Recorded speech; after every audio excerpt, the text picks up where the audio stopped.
Assalamualaikum warahmatullahi wabarakatuh. Perkenalkan, nama saya Wafataria Effendi dengan NIM 2186206095 dari Prodi PGSD 4C STKIPNU Indramayu. Dalam video kali ini, saya akan menjelaskan tentang kepemimpinan pendidikan mata kuliah manajemen pendidikan dengan dosen pengampu Pak Dede Hadiansyah, MPD. Oke, penjelasan yang pertama yaitu pengertian kepemimpinan. Pemimpin yaitu yang mengatur, mengarahkan, dan mengelola. Sedangkan menurut George Terry, kepemimpinan adalah aktivitas yang mempengaruhi orang-orang supaya diarahkan mencapai tujuan organisasi. Yang kedua yaitu prinsip-prinsip kepemimpinan. Prinsip-prinsip kepemimpinan itu ada 6. Yang pertama yaitu memberikan pelayanan. Sebagai pemimpin yang baik, kita mampu memberikan pelayanan kepada anggotanya. Hal ini berguna untuk memenuhi keinginan dan kebutuhan anggotanya. Dan yang kedua yaitu membuat suatu keputusan.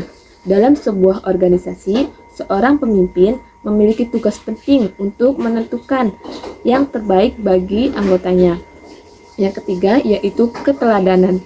Menjadi seorang pemimpin berarti menjadi sosok yang panutan sebagai agent of change dalam sebuah organisasi. Yang keempat yaitu bertanggung jawab.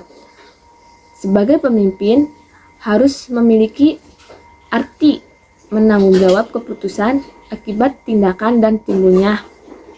Dalam mengambil keputusan, seorang pemimpin tidak perlu tergesa-gesa.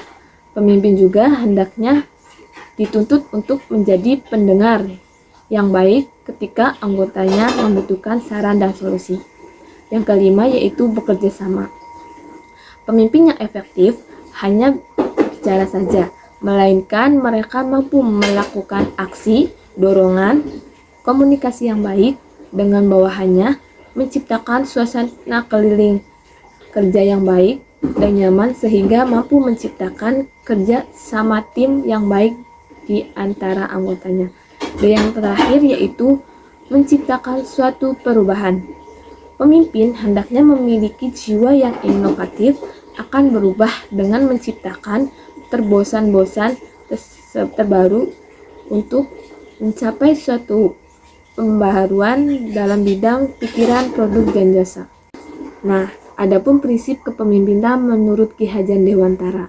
Yang pertama yaitu Ingrangso Sung Tuludo, yaitu pemimpin sebagai seorang yang berada di garis depan, hendaknya mampu memberikan contoh dan teladan yang baik kepada anggotanya. Yang kedua yaitu Ingmardio Mangunkarso, yaitu seorang pemimpin harus bisa menempati kehadiran dirinya di antara para anggotanya sebagai seorang motivator, fasilitator, dan memberikan stimulus kepada anggotanya. Yang ketiga yaitu Tut Wuri Handayani. Seorang pemimpin hendaknya dapat memberikan arahan dan dorongan kepada anggotanya. Yang ketiga yaitu kriteria kepemimpinan.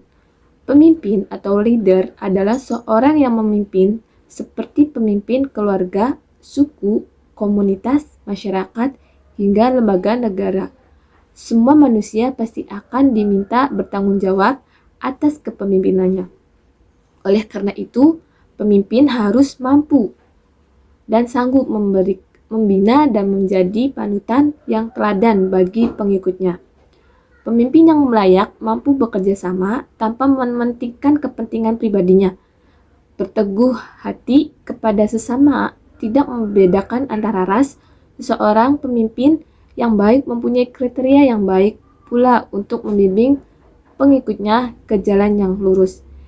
Di tempat lain disebut bahwa pemimpin adalah seorang yang bijaksana dalam mengambil keputusan dan tindakan, serta membina orang untuk menjadi baik dalam hal apapun, serta harus memusyawarahkan terlebih dahulu dalam mengambil keputusan.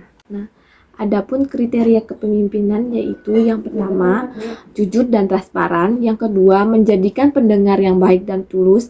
Yang ketiga, bersikap baik dan empati. Yang keempat, perilaku setiap orang dengan bijak. Yang kelima, jadikan teman bagi mereka. Yang keenam, tawarkan bantuan. Yang ketujuh yaitu selalu optimis. Yang ke-8 yaitu visioner, yang ke-9 yaitu maju tak gentar, dan yang ke-10 yaitu berinteraksi tinggi. Yang keempat yaitu sifat-sifat kepemimpinan. Adapun sifat-sifat kepemimpinan menurut para nabi yaitu ada 7. Yang pertama yaitu sidik, yang kedua amanah, yang ketiga tabligh, yang keempat fatonah, yang kelima istiqomah, yang keenam mahabbah, yang ketujuh syoleh dan ma'ruf. Ada juga yang menurut Patnergi Notaus sebagai diikut oleh Peta Basri menyimpulkan bahwa sifat-sifat yang melekat pada diri seorang pemimpin yang melakukan kepemimpinan yaitu yang pertama intelijen, yang kedua kepercayaan, yang ketiga keputusan, yang keempat kejujuran, dan yang kelima kemasyarakatan. Yang kelima yaitu fungsi peran dan faktor yang mempengaruhi kepemimpinan. Yang pertama yaitu fungsi kepemimpinan. Fungsi kepemimpinan adalah mempengaruhi, mengaruhi, memotivasi, dan mengawasi orang lain agar dapat melakukan tugas yang telah dilancarkan. Fungsi kepemimpinan dalam pendidikan. Yang pertama yaitu memperlancarkan proses belajar dan mengajar sehingga lebih efektif. Yang kedua yaitu agar guru tidak kesulitan untuk memberikan bahan ke siswa. Selanjutnya yaitu faktor-faktor yang penting mempengaruhi kepemimpinan. Yang pertama yaitu faktor kemampuan. Faktor kemampuan adalah kemampuan dasar kepemimpinan itu akan lebih hebat jika mendapatkan perilaku baik dari lingkungannya. Yang kedua yaitu faktor jabatan. Faktor jabatan adalah kekuasaan yang dipimpinnya. Yang ketiga yaitu faktor situasi dan kondisi. Faktor situasi dan kondisi adalah melingkupi perilaku kepemimpinannya. Yang terakhir yaitu model-model kepemimpinan. Model-model kepemimpinan itu ada 3. Yang pertama yaitu kepemimpinan visioner. Kepemimpinan visioner adalah pemimpin yang memberikan arah sesuai dengan visi yang dibuat jelas oleh seluruh anggotanya. Visi tentang harapan masa supaya menjadi lebih baik dalam mengelola organisasi tersebut. Visi ini akan dikembangkan untuk jangka panjang karena untuk mencapai tujuan bersama. Ciri-ciri kepemimpinan visioner yaitu inspirasional, transparan, dan empati. Yang kedua yaitu kepemimpinan transformasional. Kepemimpinan transformasional adalah pemimpin yang memotivasi pengikutnya untuk mencapai tujuan. Pemimpin yang selalu memberikan kepentingan anggotanya selama kepentingan itu sebanding dengan nilai pekerjaan yang telah dilakukan. Pemimpin yang mempunyai karisma dan inspirasi untuk menstimulasikan kemampuan intelektual sehingga mampu menciptakan ide-ide baru. Yang ketiga yaitu pemimpin yang efektif. Pemimpin yang efektif adalah seorang pemimpin yang memiliki perilaku sangat baik terhadap anggotanya secara terstruktur dalam menjalankan organisasi yang dipanggangnya. Pemimpin yang selalu memberikan pujian kepada anggotanya untuk memberikan perbaikan. Sekian penjelasan mengenai kepemimpinan pendidikan. Saya Wafataria Effendi pamit undur diri. Wassalamualaikum warahmatullahi wabarakatuh. Dadah.